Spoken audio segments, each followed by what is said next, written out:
Hi friends, welcome back to cinema vision. தமிழ் சினிமாவின் முன்னணி நடிகரான அஜித் குமார் விடாமுயற்சி மற்றும் குட் பேட் அக்லிங்கிற 2 படங்களில் நடிச்சிட்டு வந்துட்டு இருக்காரு. மகிழ் திருமேனி இயக்கத்தில் உருவாகிட்டு இருக்கும் படம் தான் விடாமுயற்சி. லைக்கா தயாரிப்பில் உருவாகும் இந்த படத்தில் த்ரிஷா கதாநாயகியாக நடிச்சிட்டு வராங்க. மேலும் அர்ஜுன், ரெஜினா, கஜென்ட்ரா, ஆரோ உள்ளிட்டோர் நடிச்சிட்டு வராங்க. இதை தொடர்ந்து 63வது படமான குட் பேட் அக்லிங்கிற படத்தையும் நடிச்சிட்டு வராரு அஜித் சார். இந்த படத்தை மைத்ரி மூவி மேக்கர்ஸ் தயாரிச்சிட்டு இருக்கு. இந்த படத்துக்கு தேவி ஸ்ரீ பிரசாத் இசையமைச்சிட்டு இருக்கு. இந்த படத்தோட படப்பிடிப்பு பல்கேரியாவில் நடைபெற்று வரதா சொல்றாங்க.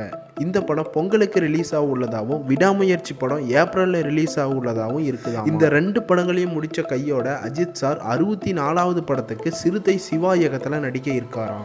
சிறுத்தை சிவா இயக்கத்தில் தற்போது வெளியான கங்குவா திரைப்படம் பல விமர்சனங்களை சந்தித்து வருது. இந்த நிலையில அஜித் சார் கூட அடுத்த படம் பண்றதா சொல்லியிருக்காரு.